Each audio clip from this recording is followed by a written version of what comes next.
اس پر راضی کیا جا رہا ہے. تو جناب یہ ساری سچویشن ہے, یہ ہلچل مچائی جا رہی ہے 27ویں آئینی ترمیم کے حوالے سے.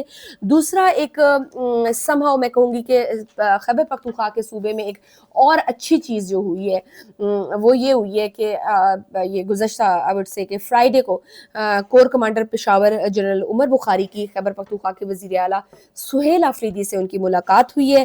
یہ بڑی ایک پازیٹیو چیز ہے. صوبے کے تمام معاملات ڈسکس کیے گئے ہیں, خاص طور پر دہشت گردی اور امن و امان کے حوالے سے. تو یہ بڑا اچھا اور پازیٹیو سائن ہے کہ سہیل آفریدی بھی ابھی آئے ہیں اور وہ کسی سے نہیں مل رہے تھے. انہوں نے کہا کہ میں کسی سے نہیں ملوں گا. پرائم منسٹر نے بھی جب بلایا تھا تو وہ اس میں بھی نہیں گئے تھے. انہوں نے کہا تھا کہ سب سے پہلے میری عمران خان صاحب سے ملاقات کرائی جائے تاکہ میں ان کی مرضی سے ان سے مشورہ لے کر میں کابینہ بناؤں. لیکن obviously بعد میں ہم نے سنا ہے کہ کس طرح سے عمران خان صاحب نے یہ بھی کہا ہے کہ اگر میری ملاقات نہیں ہو پا رہی ان سے تو اٹس اوکے. سہیل آفریدی کو انہوں نے فری ہینڈ دیا ہے کہ وہ اپنی مرضی سے ایک چھوٹی سی کابینہ بنا لیں اور وہ ڈیسیجن لے لیں. خیر but this is a very positive ایک جو ایک ایفرٹ ہوئی, ایک پازیٹیو سائن ہے کہ ایٹ لیسٹ صوبے کے معاملات پہ, دہشت گردی کے معاملات پہ, چاہے اپنے جتنے بھی ڈفرینسز ہوں, جتنے بھی کانفلکٹس ہوں, جتنے بھی ہمارے آپس کے جو بھی اختلافات ہیں, جو بھی سیاست ہے, اس کو سائڈ پہ رکھ کے دہشت گردی کے حوالے سے, دہشت گردوں کے حوالے سے ایک پیج پہ ہو جائیں اور کنسنسس ڈیولپ کریں کہ ہم نے اس دہشت گردی کو کیسے ٹیکل کرنا ہے, کس طرح سے ہمیں کوپ کرنا ہے. اوبویسلی جب دہشت گرد آتا ہے تو وہ یہ تو نہیں دیکھتا نا کہ یہ پیپلز پارٹی کا ہے, نون لیگ کا ہے, پی ٹی آئی کا ہے, فلانی پارٹی کا ہے یا فلانا ہے, اور وہ تو صرف ہٹ کرتا ہے نا. تو یہ جو ہے اس چیز کے پہ تو ہمیں سب کو ایگری ہونے کی ضرورت ہے, سب کو ایک پیج پر آنے کی ضرورت ہے, چاہے وہ ریاست ہو, وفاق ہو, صوبے ہو, سب کو irrespective of that. اور جناب یہ آئی وڈ سے کہ پشاور کور کمانڈر کی جو میٹنگ ہوئی ہے سی ایم سیکٹریٹ میں, یہ وہاں پہ ملے تھے, ملاقات اچھی گئی ہے, ایک پازیٹیو رسپانس آیا ہے. آئی ہوپ کہ آگے آئندہ آنے والے دنوں میں مزید پی ٹی آئی کے لیے بھی کوئی تھوڑی بہت پولیٹیکل سپیس شاید نکل آئے, بلکہ نکلنی بھی چاہیے. آئی وڈ سے ایک پولیٹیکل پارٹی ہے, اس کا رائٹ بنتا ہے اور اس کو اس کی جو ڈیو پولیٹیکل سپیس ہے وہ ملنی چاہیے. تو اگر وہ اس کو وہ سیاست کرتے ہیں, جو ابھی دوبارہ سے وہ جو ایک بات کر رہے ہیں نا کہ بیانات دے رہے ہیں کہ ہم دوبارہ سڑکوں پر آئیں گے, ہم دوبارہ اسلام آباد کا رخ کریں گے, تو میرا خیال سے تو انہوں نے جو احتجاجی سیاست کرنی تھی, جو مزاحمت کرنی تھی, مزاحمت ریزسٹنس کے اور بھی بہت سے طریقے ہوتے ہیں. تو آپ کا کارکن بھی تھک چکا ہوا ہے اتنے عرصے سے سڑکوں پہ بار بار آ کر. تو یہ آئی وڈ سے کہ وہ اس ریزسٹنس پارلیمنٹ میں بیٹھ کے لاز میں ان کی کارکردگی میں ایز اے پوزیشن آپ اپنا اچھا رول ادا کریں, تو وہاں بھی آپ اچھا پلے کر سکتے ہیں, گورنمنٹ کو ٹف ٹائم دے سکتے ہیں. اوبویسلی سیاست کا نام ہی کیا ہے, راستہ نکالنا, تو اپنے لیے راستہ نکالنا چاہیے دونوں طرف سے. آئی وڈ سے کہ آپ یوں کہہ لیں کہ جو فرم دونوں کے جو سٹانس ہیں ان میں تھوڑی بہت لچک آنی چاہیے. خیر اب ہم چلتے ہیں پاک افغان مذاکرات کے حوالے سے. جناب وہ تعطل کا شکار ہے, رک گئے. اس کی وجہ افغانستان ہے, وہ پاکستان کے مطالبات نہیں مان رہا. سعودی عرب نے بھی کوشش کی, پھر ترکیہ اور قطر نے بھی کوشش کی, پاکستان نے بھی کوشش کی کہ یہ مذاکرات ہو جائیں, ورنہ ہم تو پہلے بھی یہی کہہ رہے تھے کہ ٹھیک ہے مطلب جنگ ہے تو پھر جنگ ہے. لیکن پھر جب ہم نے ان کو ٹارگیٹڈ اسٹرائکس کیے, جب ہم نے ان کو جواب دیا, تو 7 مرتبہ سیز فائر کی درخواست کی گئی ہم سے افغانستان کی جانب سے. پھر سعودیہ بیچ میں پڑا, پھر ترکیہ, پھر قطر, پھر پاکستان مجبور ہوا کہ اور دوحہ میں مذاکرات کرنے کے لیے. 13 گھنٹے لگاتار یہ مذاکرات ہوئے اور پھر دوحہ ایگریمنٹ ہوا, اور پھر ڈیسائیڈ ہوا کہ جی اگلا دور جو ہے وہ استنبول میں ہوگا. پھر اب استنبول میں بھی بہت گھنٹے, 13 گھنٹے, 17 گھنٹے وہ مذاکرات چلے. ایک دن ایک دور ہوا, پھر دوسرا دور ہوا, پھر تیسرا دور ہوا, لیکن اس کا کوئی آؤٹ کم نہیں نکلا, کوئی ایسا ڈیسیجن سامنے نہیں آیا. جو ہماری ڈیمانڈس تھیں اس پہ وہ طالبان نہیں آئے جناب, بلکہ مغربی میڈیا تو یہی کہہ رہا ہے کہ افغانستان نے پاکستان کے مطالبات ماننے سے انکار کر دیا ہے. لیکن جو افغان میڈیا ہے وہ کچھ 1-2 دن پہلے تک تو وہ بس یہی کہتا رہا ہے کہ ابھی بھی معاہدہ ہو سکتا ہے, سرحدیں کھل سکتی ہیں, ہم کسی پوائنٹ پہ آ سکتے ہیں, ابھی بھی قیدیوں کی رہائی ہو سکتی ہے. مطلب ابھی بھی افغان میڈیا کو کہیں نہ کہیں ہوپ ہے کہ کچھ نہ کچھ پازیٹیو نکلے گا, بٹ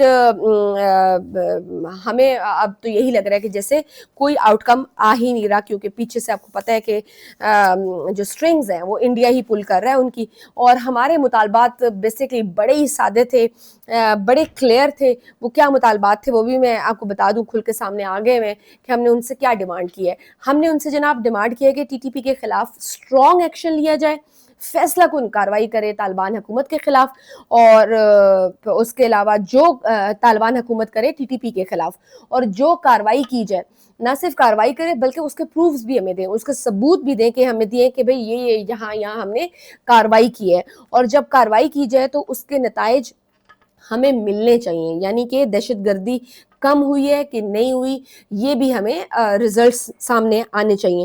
چوتھا جو مطالبہ ہم نے کیا ہے وہ جناب کیا ہے طالبان سے کہ امیر ملا ہیبت اللہ جو ہیں وہ فتویٰ دیں کہ جو ٹی ٹی پی ہے وہ دہشت گردی کر رہی ہے پاکستان میں, یہ جہاد نہیں ہے بلکہ یہ دہشت گردی ہے, یہ حرام ہے.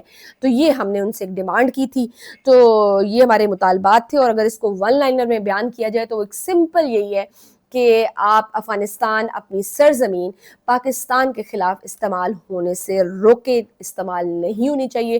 پاکستان میں افغانستان کے تھرو دہشت گردی نہیں ہونی چاہیے, در اندازی نہیں ہونی چاہیے جو کہ مسلسل ہو رہی ہے. آپ کو پتہ ہے کہ یہ جو استنبول میں بھی مذاکرات ہو رہے تھے, مذاکرات کا دوسرا دن چل رہا تھا, تو تب بھی وہاں ایک وفد مذاکرات کر رہا ہے, اور ادھر جو ہے پھر ایفرٹ کی گئی تھی, پھر دہشت گردوں نے پاکستان میں گھسنے کی کوشش کی اور دہشت گردی کرنے کی کوشش کی, جس میں ہم نے دیکھا کہ 25 ہمارے ان کے جو ہیں طالبان کے وہ مر گئے, اس میں 4 خودکش دھماکے والے لوگ بھی تھے خودکش بم کے. تو جناب مذاکرات ویسے تو تعطل کا شکار ہونے ہی تھے, کیونکہ ابھی تو بھارت نے ان کو $1 ارب دینے کی آفر کی ہے, اور بھارت نے افغانستان کو, اور کابل میں مزید انہوں نے کہا ہے جی ہم سفارت خانہ کھولا ہے انہوں نے, اور اگر اور ڈالر ملیں گے تو اور پاکستان میں تباہی مچائیں گے. اوبویسلی طالبان کو اس ٹائم پہ کیا چاہیے, ان کو صرف ڈالرز چاہیے, تو وہ ان کو بھارت خواب دکھا رہا ہے کہ ہم آپ کو $1,000 ارب دیں گے. اب دیکھیں کہ ان کو ایک ارب ڈالر ان کو دیں گے, تو اب 1 ارب ملتے ہیں, مزید ملیں گے تو مزید تباہی مچائیں گے. ان کو بھی پتہ ہے کہ بھائی پیسہ پھینک اور تماشا دیکھ, یہ والی سچویشن ہے. اور پھر اسی طرح کی دھمکیاں آئیں گی کہ جناب کشمیر بھارت کا حصہ ہے, اگر پاکستان نے ہم سے لڑنا ہے تو پہلے سوویت یونین سے پوچھ لے, انگریزوں سے پوچھ لے. اگر ہم نے پاکستان کے خلاف جنگ ڈکلیئر کر دی تو پاکستان کو کہیں چھپنے کی جگہ نہیں ملے گی. اور ساتھ میں جناب انہوں نے یہ بھی بیانات دیے کہ دریائے کابل پر ہم ڈیم بنائیں گے, اور مزید کہا کہ اور تم پاکستان والوں ٹی ٹی پی کو جو بھی سمجھو, ہماری نظر میں ٹی ٹی پی جو ہے وہ دہشت گرد نہیں ہے, ہم ٹی ٹی پی کو دہشت گرد نہیں سمجھتے. اب ظاہر ہے کہ یہ ساری زبان بھارت کی بولی جا رہی ہے, یہ ساری چیزیں وہیں سے فیڈ ہو رہی ہیں. انفیکٹ یہاں بھی یہ بھی ہو رہا تھا کہ جب مذاکرات ہو رہے تھے تو بار بار مذاکرات کے جو وفد ہے وہ اٹھ کے جا رہا تھا, اور پیچھے پھر لگتا تھا کہ وہ کسی کے ساتھ فون کرتے ہیں, بات کرتے ہیں, اور وہاں سے انکار آتا تھا, تو پھر یوں لگ رہا تھا کہ جو مذاکرات کرنے آئے تھے وہ خود بھی بڑے بے بس نظر آ رہے تھے. اب ظاہر ہے یہ ساری زبان ہے تو بھارت کی, بھارت کا نیکسس ہے پیچھے, اور آگے افغانستان کا چہرہ ہے. اب معاملات سارے بظاہر جنگ کی طرف ہی جاتے دکھائی دے رہے ہیں, لیکن اس سب میں ٹرمپ صاحب ایک امید رہ چکی ہوئی ہے.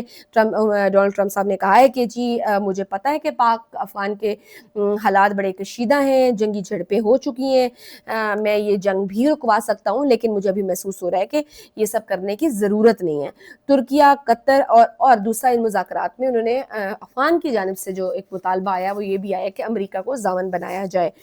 جناب تو ترکیہ, قطر, سعودیہ نے کوشش کی, پاکستان نے کوشش کر لی, لیکن طالبان حکومت کو ابھی تک عقل نہیں آئی, اور ادھر مذاکرات چل رہے تھے, ادھر افغانستان کے ذریعے ہم نے دیکھا کہ کس طرح سے پاکستان میں در اندازی کی کوشش کی گئی. تو یہ ساری سچویشن ہے. بظاہر تو یہی لگ رہا ہے, ہمارے اپنے وزیر دفاع نے بھی یہی کہا ہے کہ اگر ایسی بات ہے تو پھر ہم آپ کو بتائیں گے, ہم آپ کو 50 گنا زیادہ رسپانس دے کر دکھائیں گے, آپ کو دوبارہ غاروں میں واپس بھیج دیں گے. اس طرح کے بڑے سخت بیانات آ رہے ہیں.